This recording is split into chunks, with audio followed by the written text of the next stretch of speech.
मायरा पागलों की तरह सीढ़ियाँ उतर रही थी। उसके चेहरे पर जो कुछ पलों पहले सुकून था, वो अब एक खौफनाक बेचैनी और गुस्से में बदल चुका था। उसकी हील्स की खटखट हवेली के उस सन्नाटे को बुरी तरह चीर रही थी। नीचे हॉल में मारिया कुछ काम कर रही थी। मायरा को इस तरह हड़बड़ाहट में और गुस्से में बाहर जाते देख वो घबराते हुए आगे आई। मैम, मारिया ने डरते हुए पूछा, आप इतनी जल्दी में कहाँ जा रही हैं? मैं बॉस को अभी इन्फॉर्म कर देती हूँ। बॉस शब्द सुनते ही मायरा के अंदर का वो सारा फ्रस्ट्रेशन, कबीर की वो चीखें और रुद्राक्ष के उस खौफनाक पिंजरे का एहसास एक साथ ज्वालामुखी की तरह फट पड़ा। वो झटके से रुकी और अपनी लाल गुस्से से भरी आंखों से मारिया को घूरा। बॉस बॉस बॉस, मारिया की आवाज़ हवेली की ऊंची छतों तक गूंजी। क्या तुम्हारा ये बॉस कोई भगवान है मारिया? या मैंने अपनी सांसें भी उसके नाम पर गिरवी रख दी है कि मुझे अब सांस लेनी है? ये भी मैं उससे पूछ कर तय करूंगी। हर बात में बॉस को बताना है। मेरी अपनी कोई लाइफ नहीं है क्या? मैं इंसान नहीं हूँ, कोई कैदी हूँ जिसे इस करोड़ों के सोने के पिंजरे में बांध कर रखा गया है। मारिया खौफ से 2 कदम पीछे हट गई। उसने मायरा का ऐसा रौद्र रूप पहले कभी नहीं देखा था। मैम, मेरा वो मतलब नहीं था। बॉस का सख्त ऑर्डर है कि। मारिया हकलाने लगी। भाड़ में गए तुम्हारे बॉस और भाड़ में गए उनके ऑर्डर्स। मायरा ने अपना हाथ हवा में झटकते हुए पूरी तरह से एक बागी शेरनी की तरह दहाड़ लगाई। मुझे अभी इसी वक्त कार की चाबी चाहिए। देना है तो दो, वरना मैं अभी इसी वक्त इस हवेली के दरवाजे से बाहर पैदल या किसी ऑटो में निकल जाऊंगी। और फिर जब तुम्हारा वो डिक्टेटर बॉस वापस आए तो उसे जवाब तुम खुद देती रहना। मारिया की रूह कांप गई। वो जानती थी कि अगर मायरा पैदल या ऑटो में इस हवेली के बाहर गई तो रुद्राक्ष राठौर इस हवेली के एक एक नौकर को जिंदा जमीन में गाड़ देगा। मारिया ने कांपते हाथों से तुरंत टेबल पर रखी एक ब्लैक फोर्स की चाबियां उठाई और मायरा की तरफ बढ़ा दी। मायरा ने झटके से चाबी छीनी और बिना एक पल गवाए हवेली के भारी दरवाजे से बाहर निकल गई। कार का इंजन एक खूंखार शेर की तरह दहाड़ा और अगले ही पल वो गाड़ी राठौर मैंशन के गेट को चीरती हुई शहर की सड़कों पर गायब हो गई।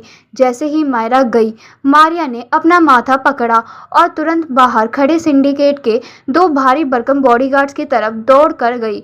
मैम के पीछे जाओ, मारिया ने हाफते हुए ऑर्डर दिया। उन्हें पता नहीं चलना चाहिए, लेकिन उन पर नजर रखो। अगर उन्हें खरोच भी आ गई तो बॉस हमसे किसी को जिंदा नहीं रखेंगे। गार्ड्स ने तुरंत अपनी 2 काली एसयूवी स्टार्ट की और मायरा की गाड़ी का पीछा करने लगे। मायरा पागलों की तरह एक्सीलेटर दबा रही थी। उसकी आंखों से आंसू बह रहे थे, लेकिन उसका दिमाग पूरी तरह से अलर्ट था। उसने रियल व्यू मिरर में देखा। उसके पीछे थोड़ी दूरी पर वो 2 काली एसयूवी साई की तरह लगी हुई थी। तुम मुझे नहीं रोक सकते रुद्राक्ष, मायरा ने अपने दांत पीसते हुए कहा। वो जानती थी कि रुद्राक्ष के ये ट्रेंड माफिया गार्ड्स आसानी से पीछा नहीं छोड़ेंगे, लेकिन मायरा भी कोई आम लड़की नहीं थी। उसका वो जीनियस और तेज दिमाग अब सर्वाइवल मोड में आ चुका था। उसने शहर के हाईवे की तरफ जाने के बजाय गाड़ी को अचानक एक बेहद घनी, सनकरी और भीड़ भाड़ वाली मार्केट की तरफ मोड़ दिया। पीछे आ रहे गार्ड्स ने भी गाड़ियां मोड़ी। मार्केट में भारी ट्रैफिक था। मायरा ने अपनी छोटी और स्लिप पोर्श को 2 ट्रकों में के बीच से कट मारते हुए ऐसे निकाला जैसे कोई प्रोफेशनल रेसर हो। गार्ड्स की वो भारी भरकम एसयूवीज उस तंग रास्ते को और अचानक आए ट्रैफिक के बीच फंस गए। मायरा ने एक और शार्प टर्न लिया, एक गली पार की और पलक झपकते ही रुद्राक्ष के उन खूंखार गार्ड्स की आंखों में धूल झोंक दिया।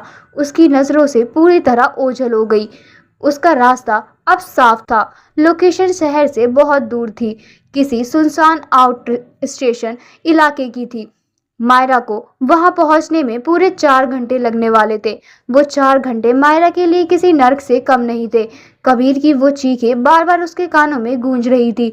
उसने गाड़ी की स्पीड को लिमिट के बहुत पार कर दिया था। 140, 150। रास्ते में कई रेड लाइट्स आई, लेकिन मायरा ने ब्रेक पर पैर रखना जरूरी नहीं समझा। वो सीधे सिग्नल्स तोड़ते हुए निकल रही थी। एक चौराहे पर खड़े ट्रैफिक पुलिस के इंस्पेक्टर ने जैसे ही उस काली गाड़ी को सिग्नल तोड़ते हुए देखा, उसने गुस्से में अपनी सीटी मुंह में लगाई और अपना डंडा हवा में उठाया। लेकिन जैसे ही उस इंस्पेक्टर की नज़र गाड़ी की उस नंबर प्लेट पर पड़ी, वह एक खास वीआईपी नंबर था जिसके ऊपर एक छोटे से मेटालिक लोगों के सिंडिकेट का निशान बना था।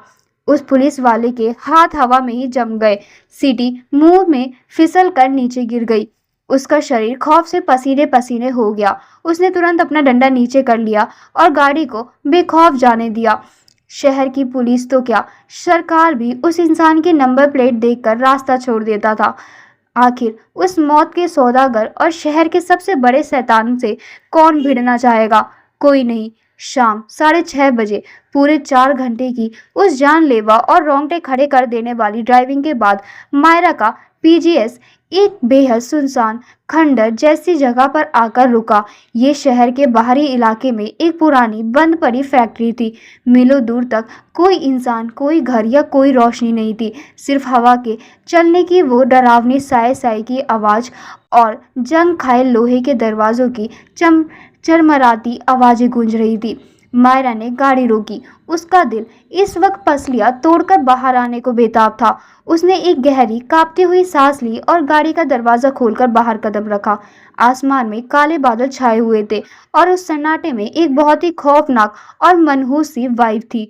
कबीर, मायरा की आवाज़ उस सन्नाटे में कांपते हुए गूंजी। वो अपने कदमों को आगे बढ़ाते हुए उस अंधेरी और वीरान फैक्ट्री के खंडर की तरफ बढ़ रही थी। उसके चेहरे पर एक खौफनाक घबराहट थी। उसे नहीं पता था कि शनाया का वो बुना हुआ मौत का जाल ठीक उसके पैरों के नीचे बिछा हुआ था और अब उस जाल से उसे बचाने के लिए उसका वो डिक्टेटर पति भी उसके आसपास नहीं था। पहाड़ी इलाका बेहद दुर्गम था।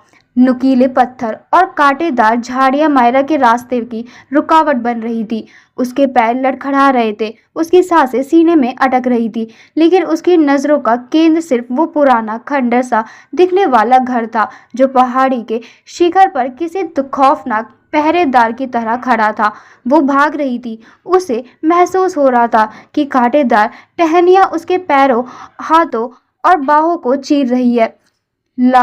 लाल लकीरें बन रही थी, लेकिन उसके लिए दर्द का कोई वजूद ही नहीं था। उसके लिए सिर्फ एक ही हकीकत थी, कबीर। आखिरकार अपनी पूरी जान झोंक कर मायरा उस खंडर के दरवाजे पर पहुंची। उसके कपड़े धूल और पसीने से सराबोर थे। उसके बाल बिखरे हुए थे और उसकी आंखों में सिर्फ एक आकुलता थी। कबीर, कबीर, तुम कहाँ हो? उसकी आवाज़ उस खामोश पहाड़ी पर किसी चीख की तरह गूंजी। उसने अंदर कदम रखा और अगले ही पर मायरा के कदम वहीं जम गए। वो खंडर बाहर से जो जंजर और डरावना लग रहा था, अंदर से उसका नज़ारा बिल्कुल उलट था। कमरा किसी आलीशान शाही महल की तरह सजाया गया था। मखमली लाल पर्दे, जलती हुई सुगंधित मोमबत्तियां और फर्श पर बिखरे हुए गुलाब के फूल। ये कोई कैद खाना नहीं, बल्कि किसी जन्नत का टुकड़ा लग रहा था। कबीर, तुम कहाँ हो? मायरा ने कांपती आवाज में फिर पुकारा। तभी कमरे के एक कोने में लगे भारी मखमली पर्दे के पीछे से आहट हुई। मायरा की नजरें वहां टिकी। एक साया बाहर निकला। वो कबीर था, लेकिन वो कबीर जिसे मायरा जानती थी, वो टूटा हुआ, मैला कुचेला, डरा हुआ लड़का वो अब नहीं था। उसने एक बेहद कीमती नेवी ब्लू सूट पहन रखा था। उसके बाल सलीके से बने थे और उसके चेहरे पर एक अजीब सी रॉयल और शांत चमक थी। उसे देखकर ऐसा लग रहा था जैसे वो किसी बड़े घराने का वारिस हो। मायरा के होठ कांपे। उसे अपनी आंखों पर यकीन नहीं हुआ। वो बिना कुछ सोचे समझे अपने सारी थकान भूलकर उसकी तरफ भागी। कबीर, उसने दौड़कर कबीर को अपनी बाहों में जकड़ लिया। वो उसके सीने से लिपटकर फूट फूट कर रोने लगी। उसका पूरा वजूद कांप रहा था। कबीर, कबीर, तुम ठीक हो ना? मुझे लगा मैं तुम्हें खो दूंगी। मैं कितनी डर गई थी। तुम कहाँ थे? तुम्हें चोट तो नहीं आई? मायरा के शब्द उसके आंसुओं में डूब रहे थे। उसकी आवाज़ में एक ऐसा दर्द और सुकून था जो किसी के लिए भी पिघलने को मजबूर था। देखो मुझे, तुम बिल्कुल ठीक हो ना? भगवान का शुक्र है। मुझे लगा था कि वो लोग तुम्हें मार देंगे। मायरा की सिसकियां पूरे कमरे में गूंज रही थी। वो उस पर अपना सारा डर, सारा इल्जाम और सारा प्यार एक साथ उड़ेल रही थी। कबीर स्थिर खड़ा था। उसकी आंखों में कोई वैसी मासूमियत नहीं थी जैसी मायरा को याद थी। वो चुपचाप मायरा के बालों पर अपना हाथ फेर रहा था, लेकिन उसकी नजरें उस बंद दरवाजे पर थी जहां से मायरा अंदर आई थी। मैं बिल्कुल ठीक हूँ मायरा। कबीर की आवाज बहुत धीमी और ठहरी हुई थी, जिसमें कोई घबराहट नहीं थी। सब ठीक हो जाएगा, बस थोड़ा सब्र रखो। मायरा अभी भी उसके गले लगी हुई थी, अनजान थी कि वो जिसे बचाने के लिए मौत के मुंह में कूद पड़ी थी, वो अब खुद किसी बड़े खेल का हिस्सा बन चुका था। बाहर खामोशी पहाड़ियां थी और अंदर उस नेवी ब्लू सूट वाले कबीर की आंखों में एक ऐसा रहस्य था जो मायरा की पूरी दुनिया को बदल कर रखने वाला था। कबीर, चलो यहाँ से। मायरा ने अपने आंसुओं से भीगा चेहरा कबीर के उस चौड़े और महंगे नेवी ब्लू कोट से उठाया। उसकी आंखों में एक अजीब सी बेकरारी और एक मासूम सी उम्मीद थी। उस पल के लिए वो राठौर मैंशन की वो बागी, मुंहफट और बेखौफ मिसेस राठौर नहीं थी। वो बस एक टूटी हुई, डरी हुई लड़की थी जो अपनी आज़ादी मांग रही थी। कहीं बहुत दूर भाग चलते हैं कबीर, जहाँ ना वो सूर्यवंशी खानदान हो, ना वो विक्रम और ना ही वो रुद्राक्ष। मायरा ने कबीर का हाथ अपने दोनों हाथों में कसकर पकड़ लिया। मुझे बहुत घुटन होती है उस करोड़ों की हवेली में। मुझे वो दौलत, वो रुतबा कुछ नहीं चाहिए। मैं बस तुम्हारे साथ रहना चाहती हूँ। I love you Kabir. Myra ने अपनी रूह का एक एक कतरा उस इजहार से निकाल कर रख दिया, लेकिन जवाब में एक भारी खामोशी छा गई। कबीर ने ना उसे वापस गले लगाया, ना उसके आंसू पोंछे और ना ही वो जादुई शब्द वापस गए।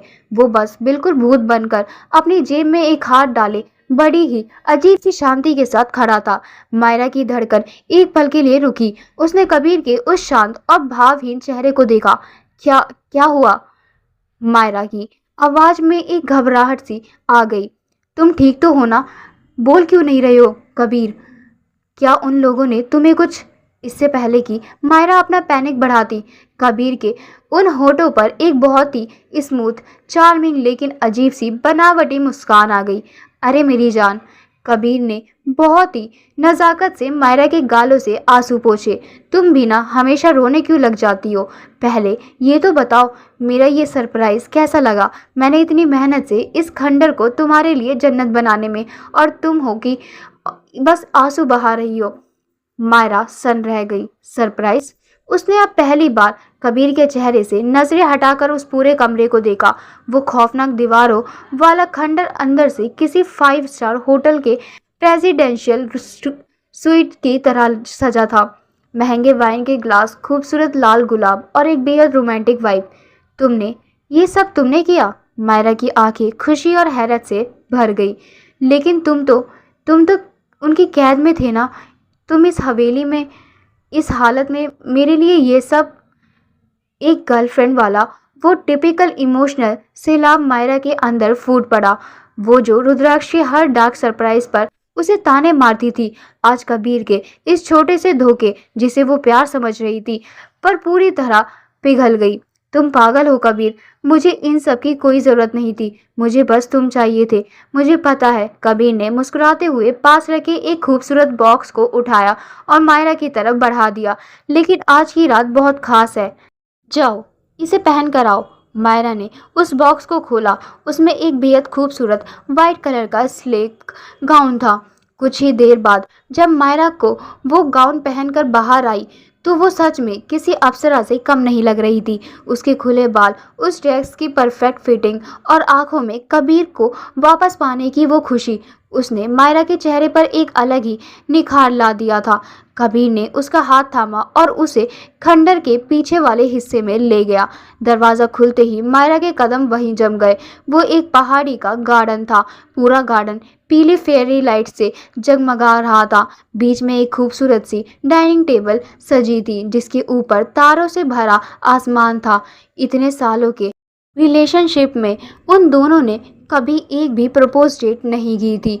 मायरा हमेशा कबीर को एक गरीब अनाथ लड़का समझती थी और कभी उससे किसी लग्जरी की डिमांड नहीं करती थी। लेकिन आज अपने प्यार को मौत के मुंह से निकलकर अपने लिए इतना कुछ करते देख मायरा का दिल खुशी से फूल गया। ये बहुत बहुत खूबसूरत है कबीर। मायरा ने पलटकर कबीर के गले में अपनी बाहें डाल दी और उसे बहुत ही प्यार से गले लगा लिया। कबीर ने भी अपनी बाहें उसकी कमर पर रखी।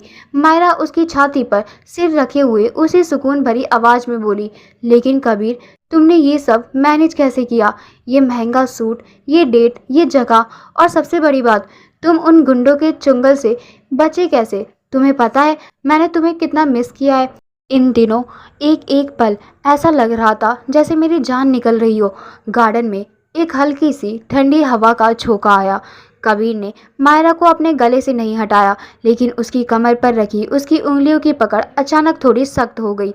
और फिर पहली बार कबीर ने उस चेहरे से वो मासूम और बेचारे आशिक वाला नकाब पूरी तरह खिसक गया। हाँ, कबीर की आवाज़ अब उस प्यारे बॉयफ्रेंड की नहीं थी। उसकी आवाज़ में एक ऐसा चुभता हुआ जहरीला और सीधा तंज था जिसने मायरा के कानों में किसी गर्म शीशे की तरह काम किया। इतना मिस किया तुमने मुझे मायरा कि मेरे जाते ही तुमने किसी और से शादी कर ली, है ना? मायरा की धड़कन ने सीने में एक ऐसी खौफनाक ब्रेक ली जैसे किसी ने उसे चलते हुए पहाड़ से नीचे धक्का दे दिया हो। उसके होठों पर छाई वो खूबसूरत और सुकून भरी मुस्कान एक ही सेकंड में बर्फ की तरह जम गई। कबीर ने बहुत ही बेरुखी और एक ठंडी सी झंझलाहट के साथ मायरा के हाथों को अपने गले से हटाया और उसे खुद से एक कदम दूर कर दिया। मायरा की आंखें हैरत, खौफ और एक अजीब से कंफ्यूजन से फटी रह गई। कबीर, मायरा की आवाज़ कांप रही थी। तुम ये सब क्या कह रहे हो? तुम जानते हो कि मेरी शादी मेरी मर्जी से नहीं हुई है। मुझे फंसाया गया है। तुम्हारी ही वीडियोस दिखाकर मुझे ब्लैकमेल।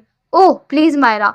कबीर ने अपना हाथ हवा में झटकते हुए मायरा की बात बीच में ही काट दी। उसके चेहरे पर अब एक अजीब सी चिढ़ और एक साइको सी मुस्कान थी। ये अपनी मजबूरी वाली स्क्रिप्ट किसी और को सुनाना। तुम और मजबूर। जो मायरा अपने बाप से नहीं डरती, वो एक ब्लैकमेलिंग से डर गई और जाकर सीधे शहर के सबसे बड़े रईस और माफिया रुद्राक्ष राठौर के बिस्तर पर बैठ गई। कबीर का ये घटिया और सीधा वार मायरा की रूह को चीर गया।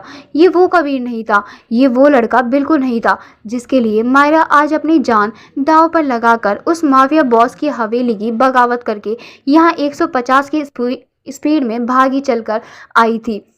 तुम ऐसे कैसे बात कर रहे हो कबीर? मायरा की आंखों में अब वो खुशी के आंसू सूख चुके थे और उनकी जगह एक भयंकर सदमे ने ले ली थी। कबीर ने अपनी पैंट की जेब में हाथ डाला और उस गार्डन की टेबल के पास जाकर बहुत ही कैजुअल अंदाज में खड़ा हो गया। उसकी आंखों में अब मायरा के लिए कोई प्यार नहीं था, बल्कि कुछ ऐसा था जो शनाया के उस गंदे और जहरीले खेल का सबसे खौफनाक हिस्सा था। मायरा को अब समझ में आ रहा था कि वो जिस जन्नत में आई थी वो असल में उस सिंडिकेट के शेर के खौफनाक पिंजरे से भी ज्यादा घिनौना और दर्दनाक नर्क था। कबीर, तुम होश में तो हो? तुम क्या बकवास कर रहे हो? मायरा की आवाज में अब एक दर्द भरी चीख थी। उसका पूरा शरीर कांप रहा था। वो शादी मैंने तुम्हारे लिए की थी, तुम्हारी जान बचाने के लिए, विक्रम के उस ब्लैकमेलिंग से तुम्हें निकालने के लिए। मैंने अपनी जिंदगी उस माफिया के नर्क में झोंक दी और तुम मुझ पर ही, मेरे लिए। कबीर अचानक जोर जोर से हंसने लगा, एक ऐसी खोखली, चुभती हुई और शैतानी हंसी जो मायरा के कानों के पर्दों को चीर रही थी। हाँ, सही कहा तुमने, सब कुछ मेरे लिए ही तो किया है तुमने। कबीर ताली बजाते हुए एक बेहद अजीब और सनकी अंदाज में मायरा के इर्द गिर्द घूमने लगा। उसका वो मासूम और बेचारा चेहरा अब पूरी तरह से एक घिनौने नकाब की तरह उतर चुका था।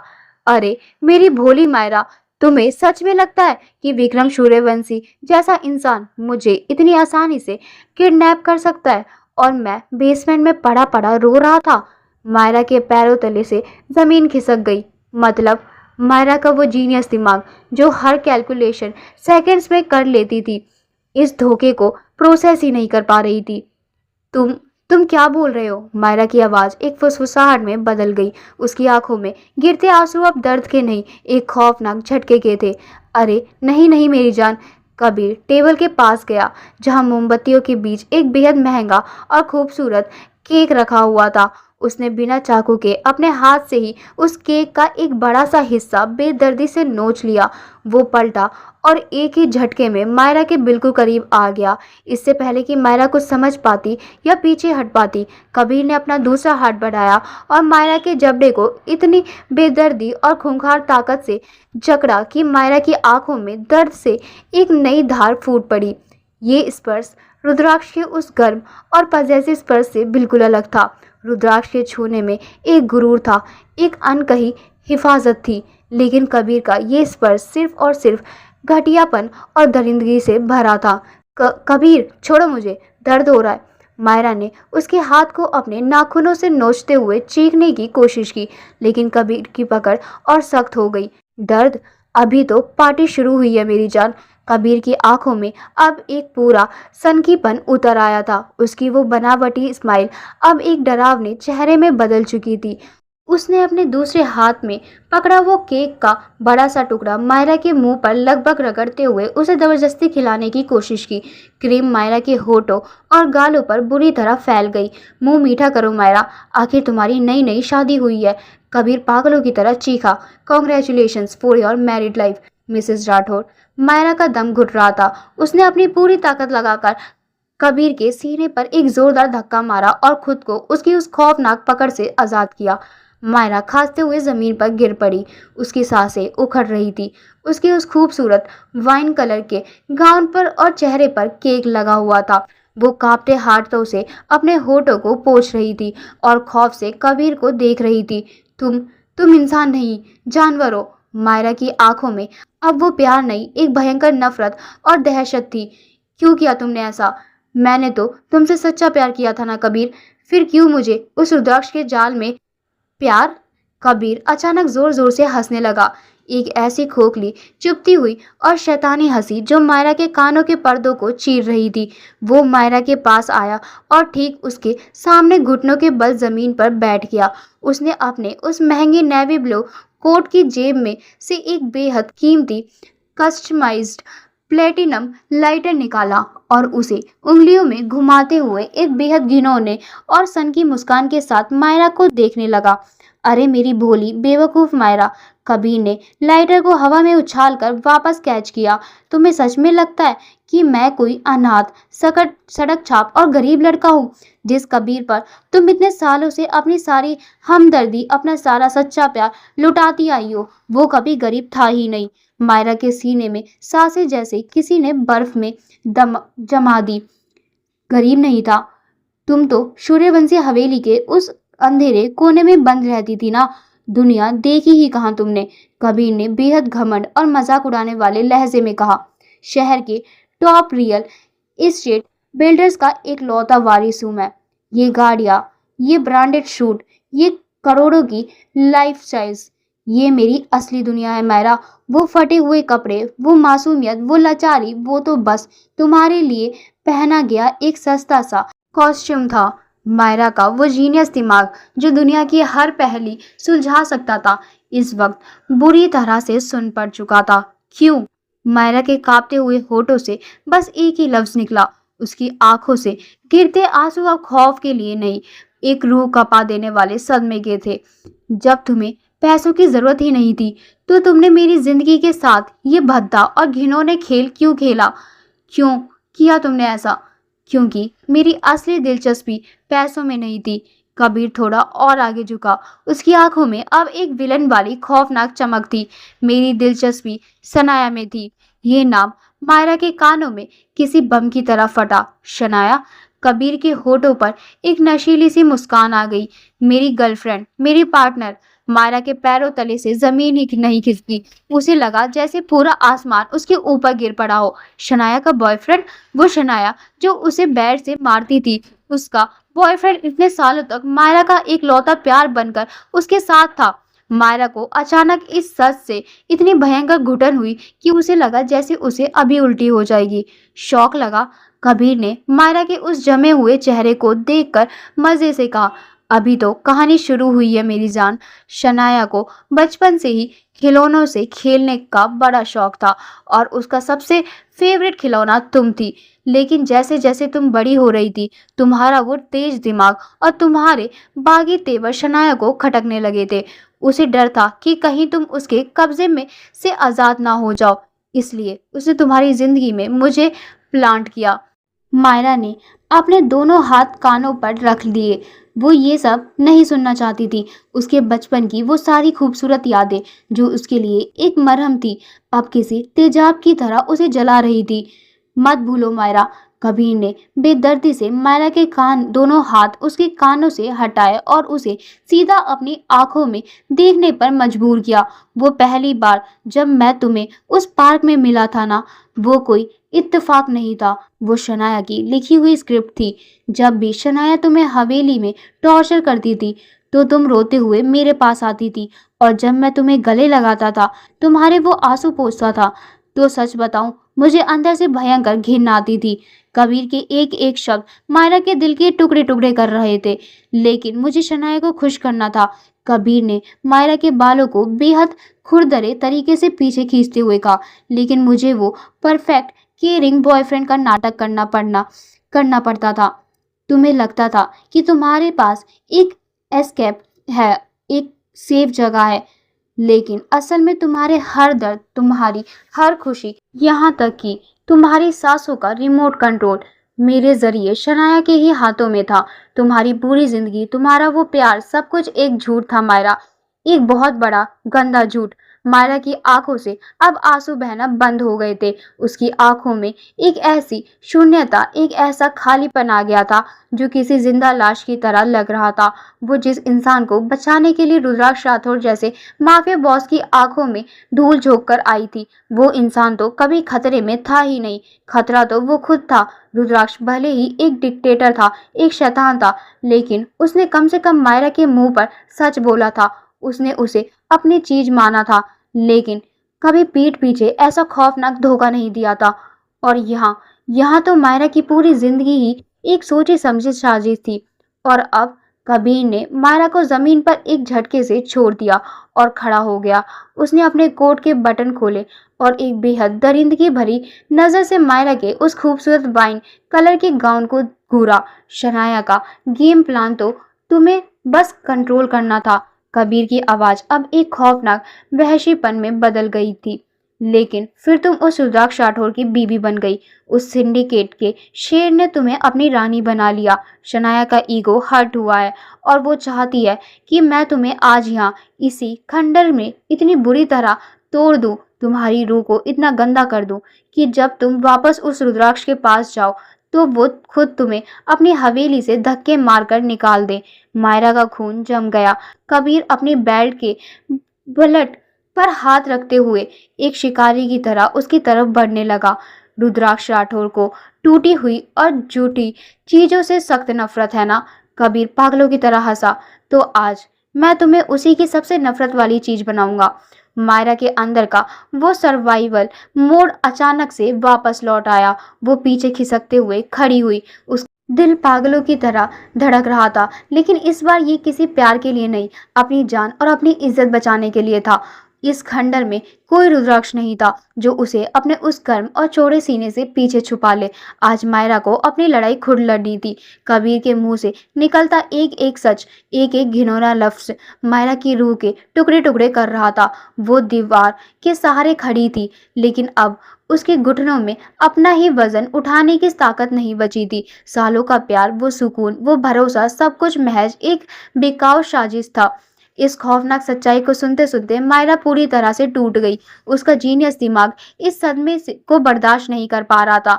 झूठ। मायरा के होठ कांपे, उसकी आंखों में आंसुओं का सैलाब फूट पड़ा। उसने पागलों की तरह अपना सिर हिलाया।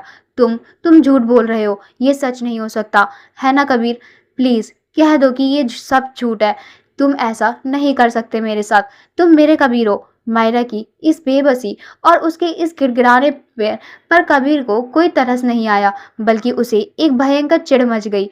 चुप कर, कबीर ने आगे बढ़कर मायरा के कंधे पर इतनी जोर से धक्का दिया कि वो लड़खड़ाकर सीधे पीछे जमीन पर गिरी। बहुत हो गया तेरा ये इमोशनल ड्रामा। कबीर अपनी असली घटिया और गलीट टोन पर बात उतर आया। तू है क्या बे? तेरी औकात क्या है कि मैं तुझसे प्यार करूंगा? एक नाजायज सड़क से उठाई हुई सूर्यवंशी खानदान के टुकड़ों पर पलने वाली 2 टके की लड़की। तू तो इस लायक भी नहीं है कि कोई तुझ पर थूके। तेरा वजूद ही एक कचरा है और तू सोच रही थी कि मैं तुझसे शादी करूंगा? ये गंदी गलतियां, ये बेइज्जती मायरा के कानों में पिघले हुए सीने शीशे की तरह उतरी। कचरा, 2 टके की लड़की। रुद्राक्ष राठौर जैसे माफिया बॉस ने भी आज तक उसे इतने गंदे और जहरीले लफ्जों से नहीं नवाजा था। रुद्राक्ष हमेशा उसे मिसेस राठौर कहता था, उसके गुरूर की कद्र करता था। और यहाँ वो इंसान जिसे उसने अपना भगवान मान लिया था, आज उसे सरेआम उसके वजूद की गालियां दे रहा था। अचानक मायरा के अंदर के उस दर्द ने एक खूंखार गुस्से का रूप ले लिया। आंसू अभी भी बह रहे थे, लेकिन उसकी आंखों में खून उतर आया था। कबीर! मायरा एक जख्मी शेरनी की तरह चीखी। वो जमीन से उठी और पूरी ताकत से कबीर को मारने के लिए उसकी तरफ झटकी। उसने अपना हाथ हवा में उठाया ताकि उस धोखेबाज के चेहरे पर एक जोरदार तमाचा जड़ सके, लेकिन कबीर तैयार था। हवा में ही कबीर ने मायरा की कलाई को एक खौफनाक मजबूती के साथ जकड़ लिया। मायरा का हाथ उसके चेहरे तक पहुंच ही नहीं पाया। कबीर ने उसकी कलाई को मरोड़ते हुए उसे एक बेहद झटके से खींचकर अपने सीने से लगा लिया। छटपटाना बंद कर जंगली बिल्ली। कबीर की आंखों में एक दरिंदगी भरा वहशीपन था। उसने अपना चेहरा मायरा के कान के बिल्कुल पास किया और एक ठंडी फुसफुसाहट में बोला, अपनी ये ताकत और अपनी ये चीखें बचा कर रख। अभी तो तेरे साथ होने वाला है ना, उसमें तुझे अपनी इन सारी ताकतों की बहुत जरूरत पड़ने वाली है। मायरा का दम घुटने लगा। उसने खुद को छुड़ाने की पूरी कोशिश की, लेकिन कबीर की पकड़ लोहे जैसी थी। छोड़ो मुझे, प्लीज छोड़ो। मायरा का वो गुस्सा अचानक फिर से बेबसी में बदल गया। वो अभी भी इस सदमे से बाहर नहीं आ पा रही थी कि उसका सेफ प्लेस ही उसका सबसे बड़ा काल बन गया था। कबीर ही तो उसकी इकलौती दुनिया था। उसके सिवा मायरा का इस दुनिया में अपना था ही कौन? वो बुरी तरह सिसकने लगी। उसका पूरा शरीर कबीर की पकड़ में कांप रहा था। ऐसा मत करो कबीर, प्लीज ऐसा मत करो। मायरा फूट फूट कर रोते हुए गिड़गिड़ाई। उसकी आवाज में एक ऐसी लाचारी थी जो पत्थरों को भी रुला दे। मेरी तो दुनिया ही तुम थे। तुम मुझे मार रहे हो कबीर, प्लीज मुझे जाने दो। कबीर ने उसे देखा। एक पल के लिए खामोशी छाई और फिर खंडर की उन दीवारों से सटाकर कबीर की एक भयंकर सन की और शैतानी हंसी गूंजी। उसने मायरा को एक झटके से खुद से दूर फेंका। माफ करना मेरी जान। कबीर ने अपना कोट उतारकर पास पड़ी चेयर पर फेंका और अपनी शर्ट की स्लीव्स ऊपर फोल्ड करते हुए एक खौफनाक मौत का फरमान सुनाया। लेकिन आज तुम्हारा इस दुनिया में आखिरी दिन है। बस बहुत हुआ। बहुत जी लिया तुमने उस शनाया के फेंके हुए टुकड़ों पर। उसने मुझे तुम्हें बर्बाद करने के लिए भेजा है मायरा, और मैं अपनी गर्लफ्रेंड का कोई भी काम अधूरा नहीं छोड़ता। कबीर ने पास रखी मेज से एक धारदार नुकीली चाकू उठाया और उसकी चमकती हुई धार और अपनी उंगलियों से सहलाते हुए मायरा की तरफ बढ़ा। आज रात राठौर मैंशन की इस खूबसूरत मालकिन की रूह और जिस्म दोनों इस खंडर की मिट्टी में दफन हो जाएंगे, और तुम्हारे उस सिंडिकेट के शेर को तुम्हारी चीखें तक सुनाई नहीं देगी। चाकू की वो ठंडी चमक और कबीर की वो दरिंदगी देखकर मायरा के अंदर का वो आखिरी कमजोर हिस्सा भी मर गया। अब वो उस कबीर के लिए नहीं रो रही थी जो कभी था ही नहीं। उसके दिल का वो मासूम कोना हमेशा के लिए राख हो चुका था। अब दाव पर कोई प्यार नहीं, उसका अपनी जान और अपनी इज्जत थी। तू मुझे छुएगा? मायरा की आंखों में अब खौफ की जगह एक खूंखार बगावत और आग आ गई। वो सूर्यवंशी थी और अब राठौर मैंशन की मालकिन। मौत के आगे घुटने टेकना उसके खून में नहीं था। जैसे ही कबीर चाकू लेकर मायरा की तरफ झटका, मायरा ने फुर्ती से जमीन पर पड़ी वो वाइन की भरी बोतल उठाई और पूरी ताकत से कबीर के सिर पर दे मारी। बोतल कबीर के सिर पर टकराकर चकनाचूर हो गई। लाल वाइन और कबीर का गाढ़ा खून उसके चेहरे पर बहने लगा। आह! कबीर दर्द से चीखा और पीछे की तरफ लड़खड़ाया। उसके हाथ से चाकू छूटकर जमीन पर गिर गए। साली सड़क छाप लड़की, तेरी इतनी हिम्मत! कबीर का वो साइको दिमाग अब पूरी तरह से पागल हो चुका था। खून देखकर वो एक खूंखार जानवर की तरह बदल गया। मायरा भागने के लिए दरवाजे की तरफ दौड़ी, लेकिन कबीर ने पीछे से आकर उसके बालों को इतनी बेदर्दी से जकड़ा कि मायरा की चीख निकल गई। उसने मायरा को हवा में ही पीछे की तरफ खींचा और पूरी ताकत से उसे उस सजी हुई डाइनिंग टेबल पर दे मारा। टेबल टूट गई।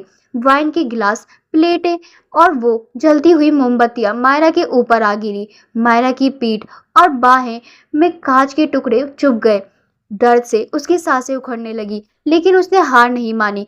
कबीर ने मायरा के ऊपर चढ़कर उसके गले को अपने दोनों हाथों से जकड़ लिया। तू सोच रही है तू यहाँ से जिंदा बच कर जाएगी? कबीर पागलों की तरह चीख रहा था। उसके सिर से गिरता खून मायरा के चेहरे पर टपक रहा था। शनाया को तेरी लाश चाहिए, मैं तुझे तड़पा तड़पा कर मारूंगा। कबीर की उंगलियां मायरा की सांसों की नली को बुरी तरह दबा रही थी। मायरा का चेहरा लाल पड़ने लगा, उसकी आंखें बाहर आने लगी, लेकिन उस लड़की के अंदर जीने की एक अलग भयंकर आग थी। उसने अपने हाथ पैर मारे और अपना घुटना पूरी ताकत से कबीर के नाजुक हिस्से पर दे मारा। उफ! कबीर की पकड़ पल भर के लिए ढीली हुई। मायरा ने उसे धक्का दिया और खांसते हुए हांफते हुए जमीन पर रेंग कर दूर जाने लगी। फिर वो खड़ी हुई और भागने वाली थी, लेकिन कबीर ने उसे बीच में देखते हुए कहा, यहाँ से कहीं नहीं जा सकती तू, अब खेल यहीं खत्म करते हैं। उसने अपनी कमर से के पीछे अंदरूनी जेब में हाथ डाला और एक काली भारी गन बाहर निकाल ली, जिसे देखकर मायरा शॉक्ड रह गई थी। तभी उस खामोश और खूबसूरत सन्नाटे को चीरते हुए एक कान फाड़ देने वाली आवाज गूंजी। वो गोली की आवाज थी। हवा में अचानक बारूद की वो कड़वी और घुटन भरी महक घुल गई। मायरा के कदम वहीं के वहीं जम गए। उसके कानों में एक तेज सीटी बजने लगी। वक्त जैसे एक ही पल में ठहर सा गया।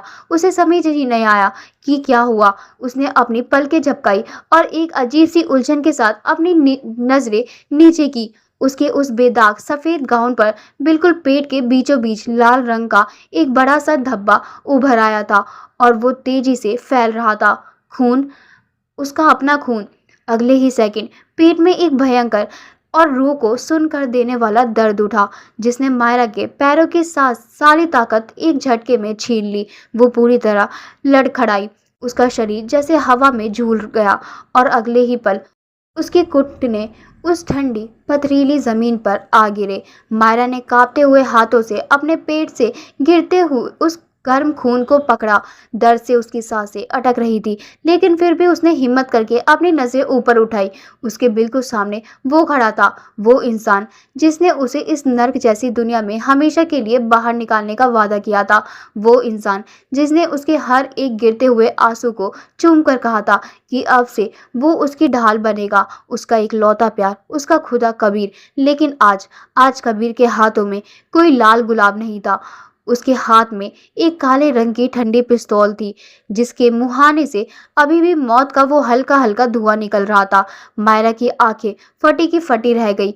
उसका जीनियस दिमाग इस खौफनाक सच को मानने के लिए तैयार ही नहीं था। वो कबीर का चेहरा देख रही थी। उसकी आंखों में मायरा के लिए कोई भी प्यार नहीं था, कोई घबराहट नहीं थी, कोई पछतावा नहीं था। वहां सिर्फ एक बर्फीली सन्नाटा था और एक अजीब सी सुकून भरी शैतानी मुस्कान थी। कबीर! मायरा के गले से आवाज नहीं, बस एक खून से सनी हुई सिसकी निकली। वो बस यही एक लफ्ज पूछ पाई। उसकी रूह चीख चीख कर पूछना चाहती थी कि उसकी गलती क्या थी। उसने तो कबीर को अपना भगवान मान लिया था, फिर उसी भगवान ने उसे मौत के घाट क्यों उतार दिया? तभी मायरा के कानों में हाई हील्स के चलने की एक बेहद चुभने वाली आवाज आई। कबीर के ठीक पीछे से अंधेरे को चीरते हुए एक लड़की बाहर आई।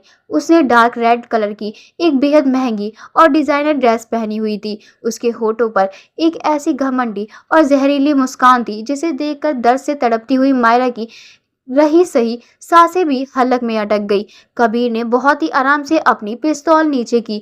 उसने अपना एक हाथ आगे बढ़ाया और उस लड़की की पतली कमर में डालकर उसे अपने बिल्कुल करीब खींच लिया। उसने बिना किसी हिचकिचाहट के उस लड़की के माथे को चूमा। वो लड़की कोई और नहीं, मायरा की अपनी सौतेली बहन शनाया थी। बहुत जल्दी यकीन कर लिया था तूने इसके प्यार पर मायरा। शनाया की वो नफरत से भरी जहरीली आवाज उस पहाड़ी पर गूंजी। शनाया ने मायरा को उस ठंडी जमीन पर तड़पते हुए देखा और उसकी आंखों में एक शैतानी सुकून छा गया। तुझे क्या लगा था? शनाया एक कदम आगे आई। एक नौकरानी के गंदे खून से पैदा हुई नाजायज औलाद को किसी अच्छे और खानदानी घर का लड़का प्यार करेगा? तू इस लायक है कि तुझे कोई प्यार करे? शनाया ने मायरा के चेहरे के बिल्कुल पास झुककर एक खौफनाक हंसी हंसी। ये तो बस मेरा एक छोटा सा गेम था मेरी जान। मुझे देखना था कि जब तुझे आसमान की ऊंचाइयों पर ले जाकर सीधा जमीन पर पटका जाएगा तो तेरी उन खूबसूरत आंखों में मौत का वो खौफ और वो दर्द कैसा दिखेगा। और यकीन मान, तुझे इस तरह अपने ही खून से तड़पता हुआ देखकर मुझे बहुत मजा आ रहा है। शनाया जोर जोर से हंसने लगी। उसकी वो चुपती हुई हंसी उस खामोश पहाड़ी पर मौत की फरमान की तरह गूंज रही थी। और मायरा के लिए सबसे बड़ा दर्द वो गोली नहीं थी जो उसके पेट में लगी थी, बल्कि वो नज़ारा था जब उसने देखा कि कबीर भी शनाया के साथ खड़ा होकर मुस्कुरा रहा था। वो कबीर जिसकी हर बात को मायरा ने सच माना था, जिसके लिए उसने रुद्राक्ष राठौर जैसे माफिया बॉस की बगावत कर ली थी, वो शुरू से ही शनाया का एक मोहरा था, सिर्फ एक बिछाया हुआ जाल, एक बहुत ठंडा गंदा झूठ। मायरा को अपनी सांसें अब बुरी तरह उखड़ती हुई महसूस हो रही थी। उसके शरीर से खून इतनी तेजी से बह रहा था कि उसका पूरा वजूद बर्फ की तरह ठंडा पड़ने लगा था। दर्द अब उसके जिस्म से ज्यादा उसकी रूह को हो रहा था। वो उस पहाड़ी की ठंडी जमीन पर पूरी तरह गिर पड़ी। उसकी आंखों के सामने अब गहरा अंधेरा छाने लगा था। फेरी लाइट्स की वो खूबसूरत रोशनी अब धुंधली हो चुकी थी। वो खून से लथपथ थी। मौत बिल्कुल उसकी आंखों के सामने खड़ी थी। जिस इंसान पर उसने अपनी जान लुटा दी थी, उसी ने आज उसके सीने में गोलियां उतार दी थी। शनाया की वो चुपती हुई हंसी उस खामोश पहाड़ी पर मौत के फरमान की तरह गूंज रही थी। देख रहे हो कबीर, इसकी आंखों का ये खौफ, इसका ये तड़पना, इसी दिन का तो इंतजार था मुझे सालों से। शनाया ने बहुत ही शैतानी सुकून के साथ कहा। कबीर भी जोर से हंस पड़ा। उसकी हंसी में अब वो मासूमियत नहीं, एक खौफनाक दरिंदगी थी। उसने अपनी पिस्तौल नीचे की और शनाया की कमर में हाथ डाल कर उसे एक ही झटके में अपने सीने से लगा लिया। मायरा अपनी उखड़ती सांसों के बीच अपने पेट से बहते हुए खून को पकड़ते जमीन पर तड़प रही थी। और उसकी उन धुंधली होती आंखों के ठीक सामने शनाया ने मुस्कुराते हुए कबीर के होठों पर एक बेहद गहरा, जुनूनी और बेशर्म किस कर दिया। वो दोनों एक दूसरे के बाहों में थे, अपनी इस खौफनाक जीत का जश्न मना रहे थे। और मायरा मायरा उनके कदमों में अपनी आखिरी सांसें गिन रही थी। ये नज़ारा मायरा की रही सही रूह को भी चीर गया। पेट में लगी उस गोली का दर्द अब सुन पड़ चुका था। असली दर्द तो सीने के बाही तरफ हो रहा था, जहां उसने इस इंसान को अपना भगवान मानकर बिठाया था। मायरा की आंखों से एक गर्म आंसू टूटकर उस ठंडी पथरीली जमीन पर जा गिरा। लेकिन ये आंसू मौत के खौफ का नहीं था, ये आंसू हार का था। अचानक खून से सने हुए मायरा के होठों से एक बहुत ही धीमी, खोखली और बेबस सी हंसी फूट पड़ी। हाँ, हाँ, वो हंस रही थी अपनी ही किस्मत पर, अपने ही वजूद पर। आखिर क्या था उसका वजूद? मायरा का वो तेज दिमाग जो आज तब मौत से लड़ता आया था, आज अपने ही अतीत के पत्तों को पलट रहा था। क्या थी उसकी जिंदगी? जिस दिन उसने इस बेदर्द दुनिया में आंखें खोली, उसी दिन उसकी मां ने तड़प कर दम तोड़ दिया। जन्म लेते ही माथे पर मनूस और नाजायज का थप्पा लग गया था। बचपन से क्या देखा था उसने? खिलौनों की जगह पीठ पर पड़ी बेल्ट की वो खौफनाक मार, लोरियों की जगह विक्रम और शनाया की वो गंदी रूह कपा देने वाली गालियां, और सुकून की नींद की जगह भूखे पेट गुजारी हुई वो अनगिनत अंधेरी रातें। जब वो बच्ची हवेली के उस सबसे अंधेरे और सीलर भरे कमरे में पूरी दुनिया से बिल्कुल अकेली लड़ रही थी, तब ये कबीर आया था। उसने मायरा को बचाया था ना, उसने उसके आंसू पोंछे थे ना, उसने कहा था कि वो उसे इस नर्क से आजाद कराएगा। मायरा की आंखों से आंसुओं की एक और धार बह निकली। और आज समझ आ रहा था, उसने मुझे बचाया नहीं था, कसाई कभी बकरे को बचाता नहीं है, वो तो बस उसे इस बलि के दिन तक के लिए पाल पोस कर बड़ा करता है। कबीर ने भी वही किया। मायरा की सांसें अब उखड़ने लगी थी। उसका शरीर बर्फ की तरह ठंडा पड़ रहा था। वो सफेद गाउन अब पूरी तरह लाल हो चुका था। जिंदगी, हाँ, एक मजाक ही तो थी मेरी जिंदगी, एक बहुत भद्दा, घिनौना और खौफनाक मजाक। मेरा पैदा होना एक मजाक, मेरा वो दर दर की ठोकरें खाना एक मजाक, मेरा वो तड़पना एक मजाक, और मेरा वो एक लौता प्यार जिसे मैंने अपनी रूह सौंप दी थी, वो भी बस शनाया का रचा हुआ एक मजाक था। वो ऊपर आसमान की तरफ देख रही थी। फेरी लाइट्स की रोशनी अब उसे चुभ रही थी। उसका वो जीनियस दिमाग, उसकी वो बागी आवाज, उसका वो गुरूर आज शनाया के पैरों तले पूरी तरह कुचला जा चुका था। कबीर, मायरा ने बहुत ही टूटी हुई आखिरी सांस लेते हुए फुसफुसाया। उसकी आंखें खुली रह गई, लेकिन उसमें अब कोई रोशनी नहीं थी। वो दर्द, वो धोखा और वो खौफनाक सफर अब हमेशा के लिए खामोश हो चुका था। मायरा सूर्यवंशी की कहानी उस पहाड़ी पर उसके अपने ही खून के तालाब में हमेशा के लिए दफन हो गई थी। शनाया ने कबीर के होठों को छोड़ा और बेहद घमंड से नीचे जमीन पर आखिरी सांसें गिनती हुई मायरा को देखा। मायरा की उखड़ती सांसों और उसके उस बेबस खून से सने चेहरे को देखकर शनाया के अंदर की वो बरसों पुरानी सड़ी हुई नफरत अपने चरम पर पहुंच गई। वो मायरा के बिल्कुल पास गई। उसके चेहरे पर एक ऐसा घिनौना और शैतानी गुरूर था जो किसी भी इंसान को कपा दे। उसने मायरा को हिकारत भरी नजरों से घूरा और बिना किसी हिचकिचाहट के मायरा के उस जख्मी और तड़पते हुए मुंह पर थूक दिया। मायरा की धुंधली होती आंखों में अब कोई हरकत नहीं बची थी। वो बस ये सब सह रही थी क्योंकि उसका शरीर पूरी तरह से साथ छोड़ चुका था। लेकिन इतने से भी शनाया के उस साई को दिमाग को शांति नहीं मिली। उसने अपनी वो महंगी नुकीली डार्क रेड हाई हील्स वाली सैंडल उठाई और उसे सीधे मायरा के उस बेजान होते मुंह पर और गाल पर रख दी। आह! मायरा के गले से एक बेहद दबी हुई खून से सनी कराह निकली। शनाया ने अपनी हील को मायरा के चेहरे पर पूरी ताकत से दबाते हुए उसे बुरी तरह रगड़ दिया। मायरा की नाजुक त्वचा छिल गई, लेकिन शनाया की आंखों से एक टॉर्चर को देखकर एक खौफनाक सुकून और पागलपन नाच रहा था। यही तेरी असली औकात है, शनाया पागलों की तरह चीखी। उस खामोश पहाड़ी पर उसकी गालियां और उसका वहशीपन गूंजने लगा। सड़क से उठा हुआ एक नाजायज कचरा जिसकी जगह हमेशा मेरे इन पैरों के नीचे ही थी और हमेशा यही रहेगी। तूने सोचा था कि तू उस माफिया रुद्राक्ष की बीवी बनकर मुझसे ऊपर उठ जाएगी, मेरी हवेली में आकर मुझे आंखें दिखाएगी। अब सड़ यहाँ इसी ठंडी जमीन पर एक कीड़े की तरह तेरा वो गुरूर, तेरा वो तेज दिमाग, सब कुछ आज मेरे पैरों तले कुचला जा चुका है। थू! शनाया ने बिना किसी रहम के तड़पती हुई मायरा के उस खूबसूरत और खून से सने चेहरे पर सरेआम थूक दिया।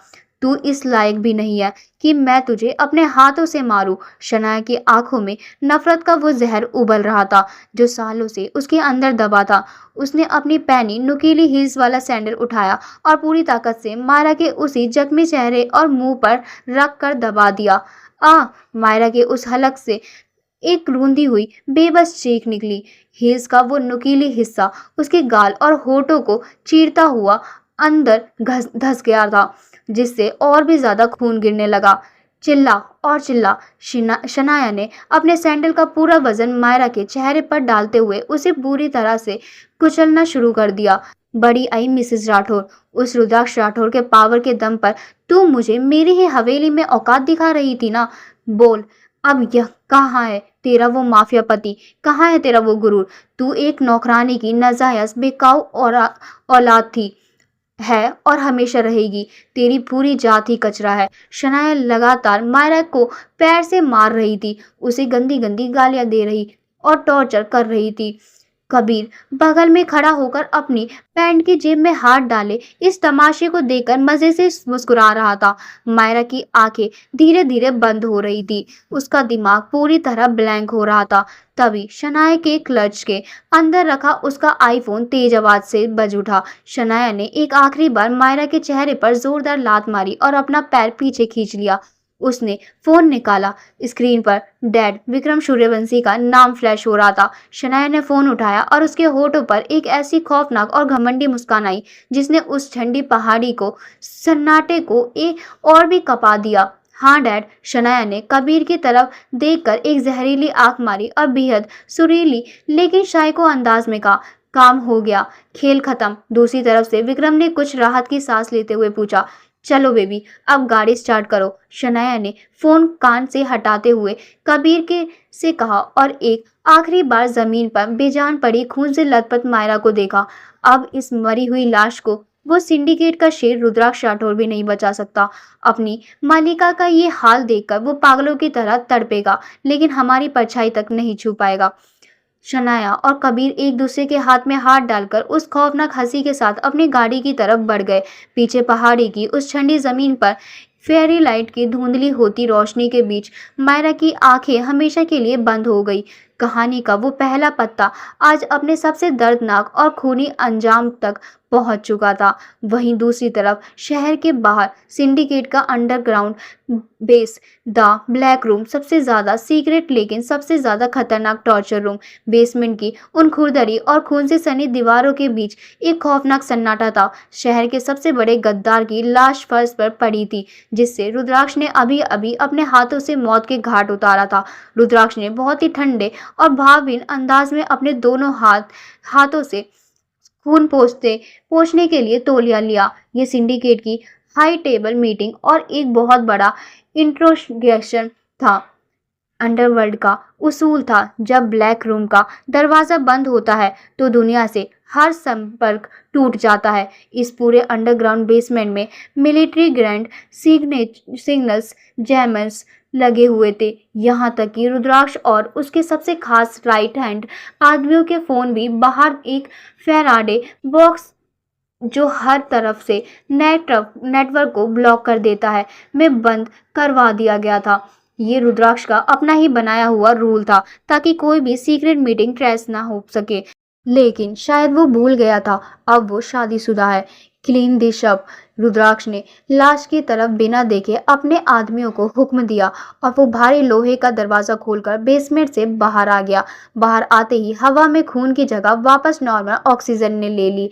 उसके असिस्टेंट ने तुरंत आगे बढ़कर रुद्राक्ष को अपना ब्लैक कोट और उसका फोन थमाया।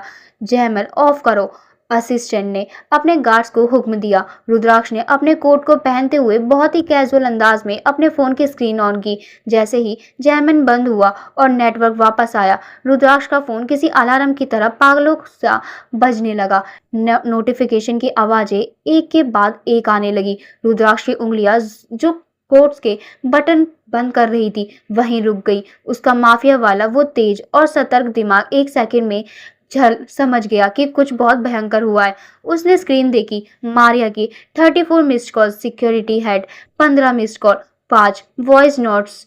रुद्राक्ष के उस पत्थर जैसे चेहरे का रंग एक ही पल में उड़ गया। उसकी सांसें सीने में एक खौफनाक तरीके से अटक गई। उसने तुरंत मारिया का मैसेज खोला, बॉस प्लीज फोन उठाइए, मैम हवेली से चली गई हैं। वो बहुत रो रही थी, बहुत गुस्से में थी। उन्होंने मुझसे जबरदस्ती कार की चाबी छीन ली और वो खुद ड्राइव करके कहीं निकल गई हैं।